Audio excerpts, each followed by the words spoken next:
30 years. Kim has worked extensively with diverse cultures both in Australia and overseas, and is currently living and working in Darwin as a senior lecturer at Batchelor Institute for Indigenous Tertiary Education. Kim holds a master's degree in Applied Science, Social Ecology and Organisational Systems, a postgraduate certificate in Career Development, a degree in Adult Education, Cert 4s in the TAE, Mentoring Diverse Cultures, Indigenous, Language Literacy and Numeracy, and is also an accredited Meta Coach and the President of the Northern Territory Division of the Career Development Association of Australia. So we are in very good hands. Kim has a passion for working with people, and particularly with diverse cultures. That passion started 25 years ago when she was a founding director of the Australian charity World Youth International. That organisation is committed to strengthening communities through sustainable development projects. Kim remains involved in that organisation. In the 1990s, Kim co-founded Working Together, a training and development company in Sydney, specialising in valuing diversity, cross-cultural communication and conflict management. During these years, Kim worked with many companies, organisations and individuals, and successfully designed and delivered numerous large-scale contracts for government departments, including a statewide training program to all sport and recreation officers in New South Wales on the anti-discrimination legislation and training grievance advisors. Kim has conducted extensive consultation.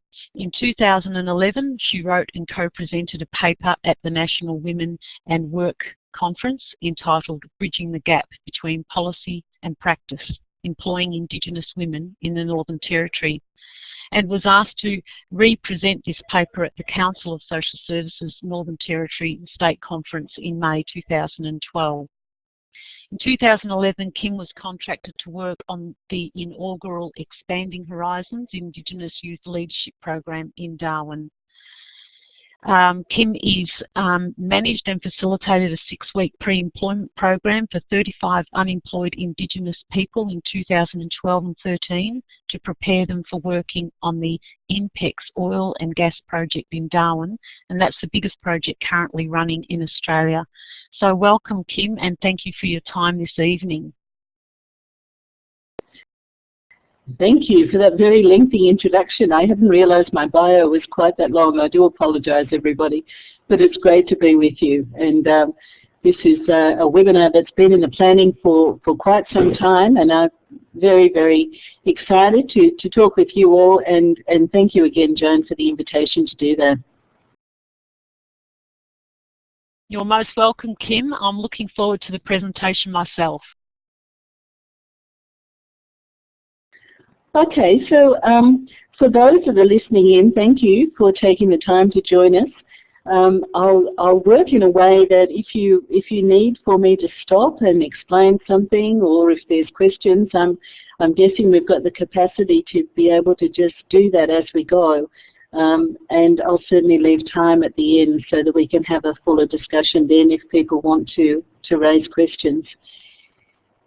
The way that we're working here is that I'm going to speak to each slide that you can see, and Joan has kindly agreed to operate the technology from your end down there in Melbourne. So let's hope it all works. But essentially, if we can move on to the first slide, Joan. This by summary is really just a way of demonstrating the differences that people have when they meet for the first time Indigenous people. I guess while the topic of this webinar is diversity, my speciality really is working with Indigenous people. So as we go through the presentation, I will be talking about my experiences with Indigenous people up here in the NT. But I guess as listeners, you will probably, and I hope you will be, thinking about how what I say applies to other people from diverse backgrounds, because many of the situations and concepts and ideas that people are working with are similar. So whether we're talking about physical diversity or cultural diversity or any range of other forms of difference from the mainstream, then look to see where you can apply this learning into many other client groups. So essentially, when we start, the common problem that most white fellas, Ballanders, as they're called up here, make is that they start by talking a lot about what they do, and I guess that's the way that we've started this afternoon as well. So commonly people are very keen to talk about what pieces of paper they have. When working with Indigenous people particularly, what's far more important than the pieces of paper and what you do is who you are as a person. And I've seen time and time again people who don't have a lot of experience working with this cultural group come in and expect that they will have a certain level of respect given to them based on what they've done. And what I learned very quickly was that in fact respect comes from who you are and how you interrelate with people. So building relationships is really fundamental. And you can see the differences there when I work.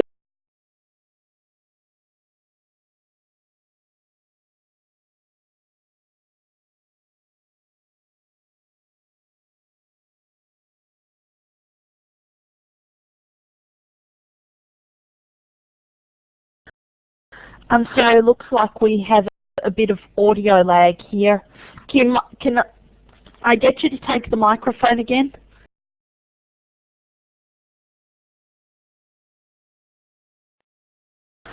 Kim, looks like Kim just dropped out of the session here. She's back now. Kim, can I get you to take the microphone and start? Yep, I'm back.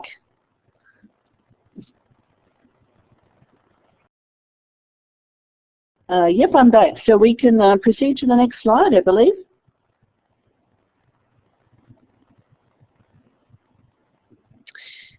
So essentially, I'm just going to confess straight up that I certainly don't have all the answers. Even though I've been working in this field for many years, the questions that I have are far more extensive than the answers.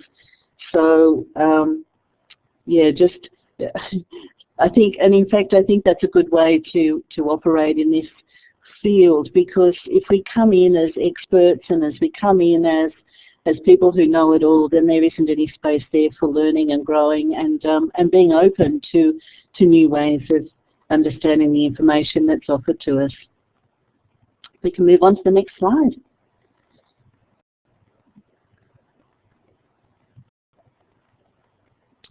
So I'm guessing that some of you are very familiar with this CoAG work, but it's essentially a good benchmark, I think, for all of us in Australia to see how we're travelling. And it's a way of just measuring some of the key indicator and performance measures in various areas. So I'll look at 3 of those this afternoon. If we can move to the first one. Education, and that's probably something that we're all passionate about at different levels. And what we would know is that for someone to be successful in work or careers, they need, first of all, to have done well at school. And what we're finding through the CoAG reports is that literacy and numeracy achievements are still very, very low in many areas of Australia, not just with Indigenous people, with others as well. And there's a lot of government initiatives and money being poured into that area, and quite rightly so that we can ensure that people, and particularly young people, have some level of literacy, at least at an operating level. Some of the work that I've been doing up here indicates that up to 95% of Indigenous people are way short of the basic literacy and numeracy skills required to function in a workplace. Our school attendance isn't improving, and year 12 retention is dropping, which is quite sad in the NT, and certainly an area that a lot of people are looking at. How do we rectify that? So the next slide. is employment, and I guess it comes as no surprise that when you don't have good schooling and good educational foundations to work from, then the levels of employment are also then affected. And as you can see there, the employment gap between Indigenous and non-Indigenous is 22%. You can also have a look at the poverty report if you're interested in this area and just see, again, what the implications of the early learning and not having those foundational skills in place is. The next slide talks about income, and again, all of these are related. So the gap between Indigenous and non-Indigenous, as you can see, is up to 65%.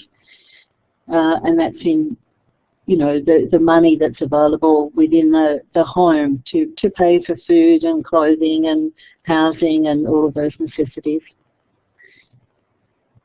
So next slide. I guess the question then is, what does all this mean for career development?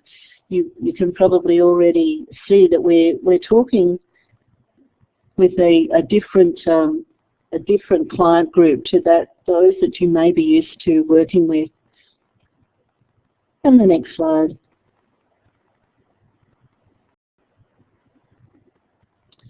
So in this webinar, we're just going to talk about some of the challenges and obstacles that people from culturally diverse groups may encounter. There's an awful lot of personal hurdles, and there's also organisational hurdles. If we look at the personal hurdles, we can move on to personal hurdles if you like. Well, actually, we're going to talk about that. We're going to talk about the factors to consider and the adjustments that you might need to make as career practitioners. We're going to talk about the strategies and approaches for engaging culturally diverse groups. We're going to talk a little bit about discrimination and stereotyping. And then I'll give you some ideas of the work that I do and some case studies.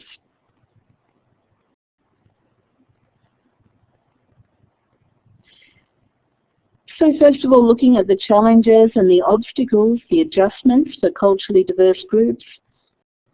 Essentially, for this group to gain employment and create a career, we need to overcome a whole lot of personal hurdles and organisational and societal hurdles.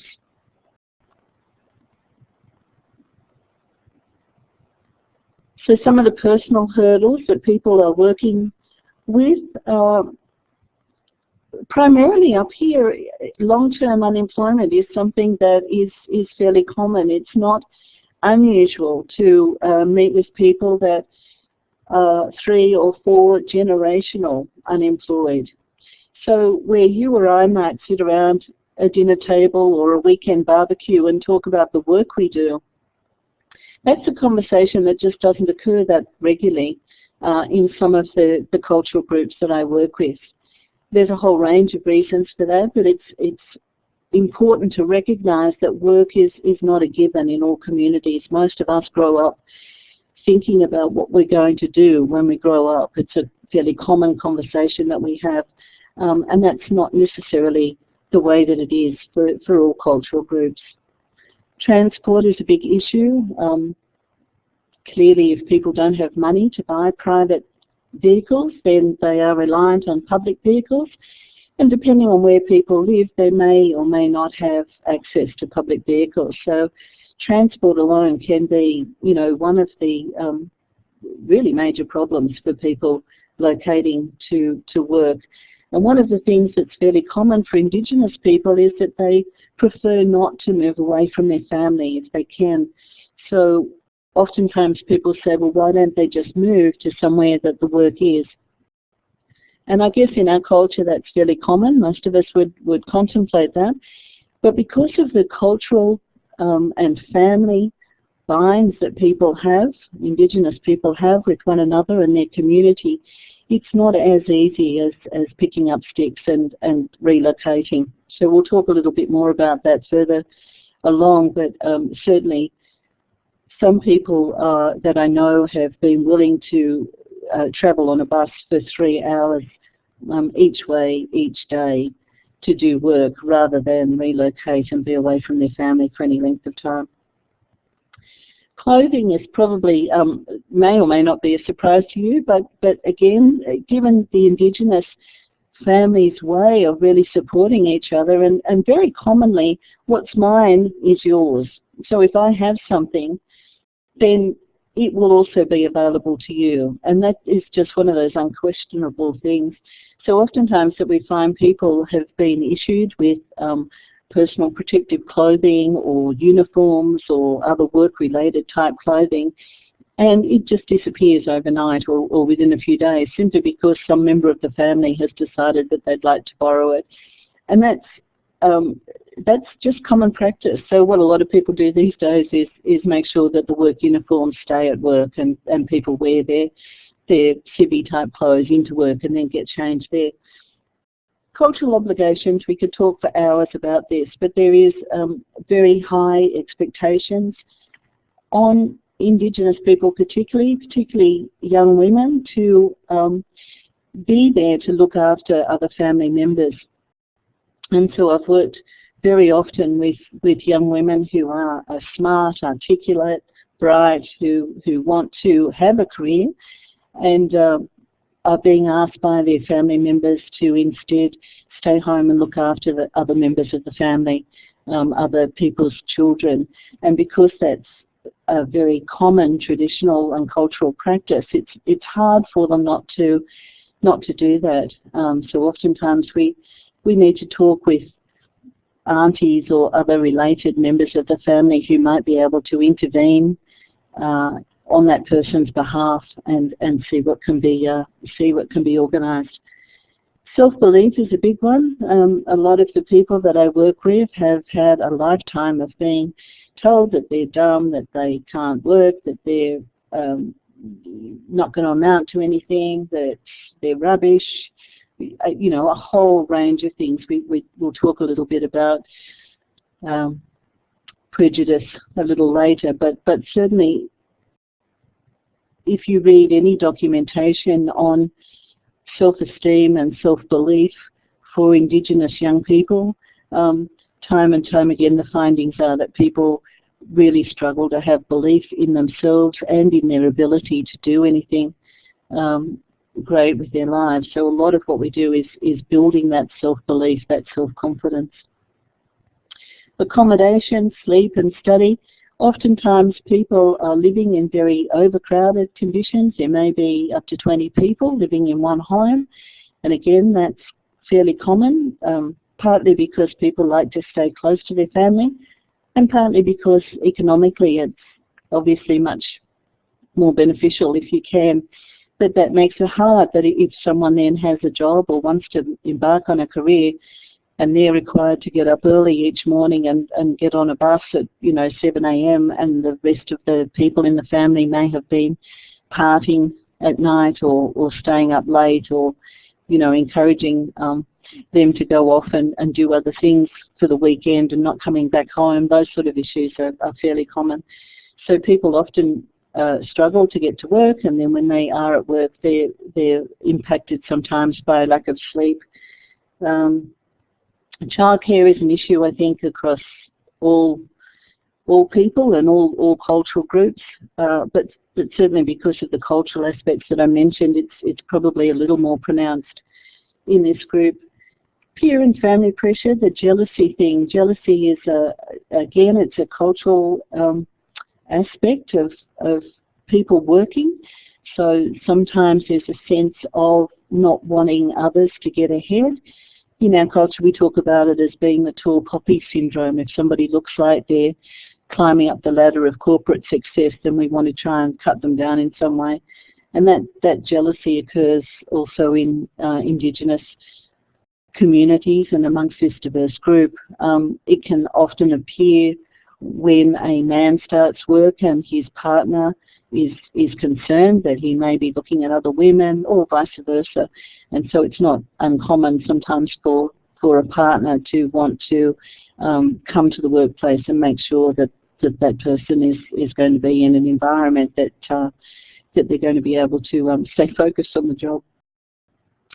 The financial pressure, again, because the sharing aspect of these communities is so strong, sometimes when somebody does receive money, when they do get a job and they have a good income, there is a fairly common request from other family members that they share whatever they have. And so this is an ongoing issue for many people, in that they have to figure out how they can either share what they do have or put some aside for themselves and not feel like they're constantly being humbugged. Humbugged is the colloquial term for constantly being asked to share what you have. The family responsibilities, this comes in, I guess, a lot with the cultural obligations. So many of the people that I work with here still have very strong traditional and cultural respect obligations, which means that if somebody dies, they may have to go off for lengthy and extended funeral arrangements. There may be cultural ceremonies that still are required, and that's all a part of keeping the culture alive and strong. And so we want to embrace that and encourage that, but juggling that against also holding a job can be difficult. The low literacy levels we've talked about already. Limited work opportunities in remote areas particularly, and limited access to technology and opportunity. I think they're fairly self-explanatory. If we move on to the next slide, and I'll move a little more quickly. I'm realising that time's going to get away if I don't. I guess the organisations often have fairly unrealistic expectations of people, so they will often say to me that they want to employ Indigenous people, but they want Indigenous people that have got a Year 12 education and current work history, and sometimes that's just unrealistic.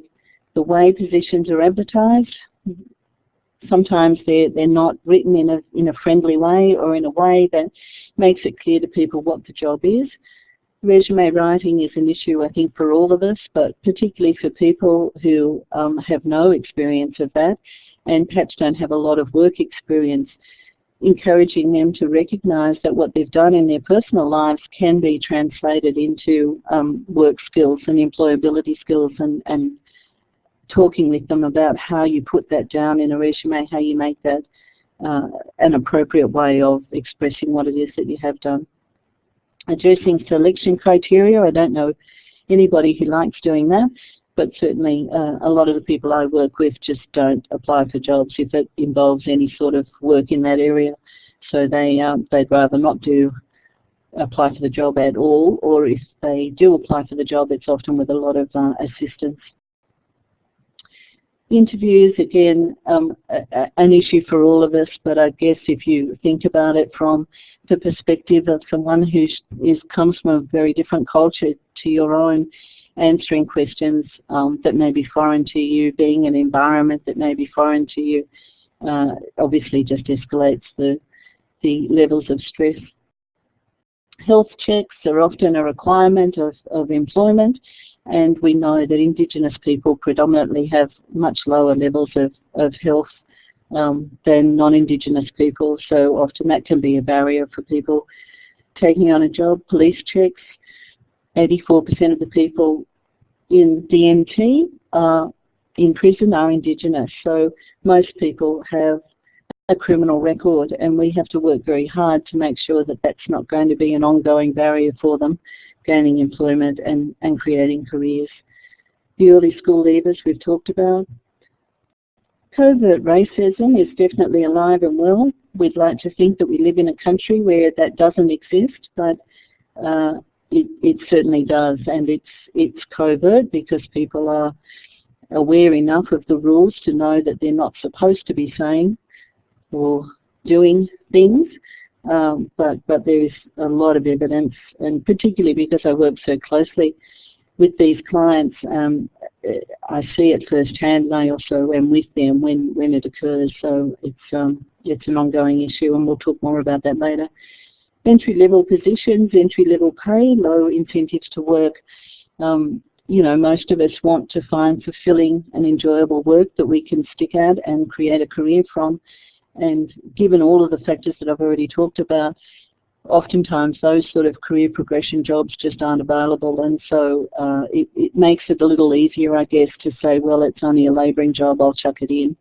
And particularly if that labouring job is not satisfying in some way, or if you're not working with people that you really want to work with and share that amount of time with each day. The skills and experience not validated, this again comes back to the resume writing, but oftentimes people are extraordinarily bright, have done amazing things in their communities, have been responsible for creating amazing changes and leading, you know, powerful projects, all of those things. But because they're culturally and community-based activities, they don't often then fall onto the resume page. And so a lot of what I do is try to encourage people to recognise that all of those other things that they do within their communities and their families can be valuable to add. And the lack of paid work experience. So, you know, that goes with some of the things I've already said. So the factors to consider and adjustments required by you as a career practitioner.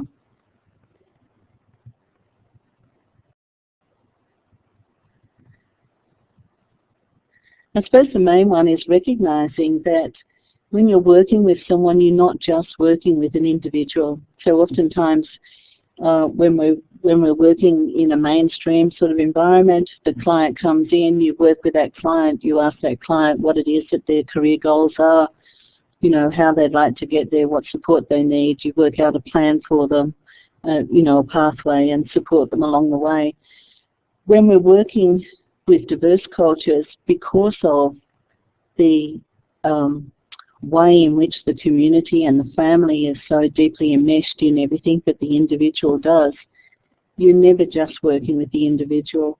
So it is very important to recognise that while you might have the individual in front of you, that person is actually needing to go home from your discussion and then talk to their family, their friends, talk to their community leaders, talk to other people, and then see how all that fits within the mainstream community. Next slide. So some people can walk between two worlds. We call it walking in two worlds. Some people that I work with do not want to work with white people. They don't want to work with Burmunders. And there's a whole range of reasons for that. If we look at Australian history, there are and have been and continue to be some very, very shameful things that us Australian people have done, and some of the wounds from that and the scars from that are still carried very deeply. So there are a number of Aboriginal people who just want to put up their hands and say, no, I don't want to be part of that culture, I don't want to be part of that way of being. So when I'm working with those people, it's about looking for what opportunities might be available for them within their community. Some people leave the Indigenous way of doing things and move out of their community, move away from their families, and create extraordinarily successful careers for themselves. And we see those people showing up as politicians and lawyers and doctors and all of those other high-profile, I guess, career positions. So, you know, people can and do aspire and achieve those sort of levels of career, but oftentimes not without paying a price of needing to dislocate themselves in some way from their family. And some people can walk between both worlds, so they can go out and come and live in Melbourne with you guys and have successful careers down there, and then they may come back to their homelands in the Northern Territory and reconnect with their culture and their family. Next slide. So I guess some of the factors that we need to consider are really just this one of individual versus collective worldviews. So we're not talking just to an individual, we're talking to that person and their extended family. So whatever plans and career aspirations and operational, networking, any of the things that we do as career practitioners, we also need to include the family as well. If what we talk about doesn't match what the family wants for that person or the community wants, then things fall over. So it's much better to include the family or the community where you can right from the beginning. I guess in mainstream culture, most of us have the opinion that we want to get a good job so that we can have a good income and we can then go and buy and do the good things of life. And for many of the people I work with, that value on money is just not there. So their higher value is on family and being connected to community, and money and success is fairly low sometimes on their list of priorities. Sometimes there's people within one family where the grandmother might want the grandchild to work and might be actively supporting the grandchild to do that. And it might be that the parent in the middle there has had terrible work experience and is encouraging the young person not to pursue a career in mainstream workplace. So even within one family, you can have conflicting views around what possibilities are there and what might be appropriate in terms of careers and jobs and moving forward. So some people, when I first started out, to my embarrassment now, would say to a group of people that I was working with, okay, I don't want any labourers in this group. You guys are all smart, you're all talented, you're all capable of doing great things with your lives, and let's set our aspirations higher than just being labourers or cleaners. And of course what I found was that for a lot of people, if they can be a happy labourer, if they can be in an environment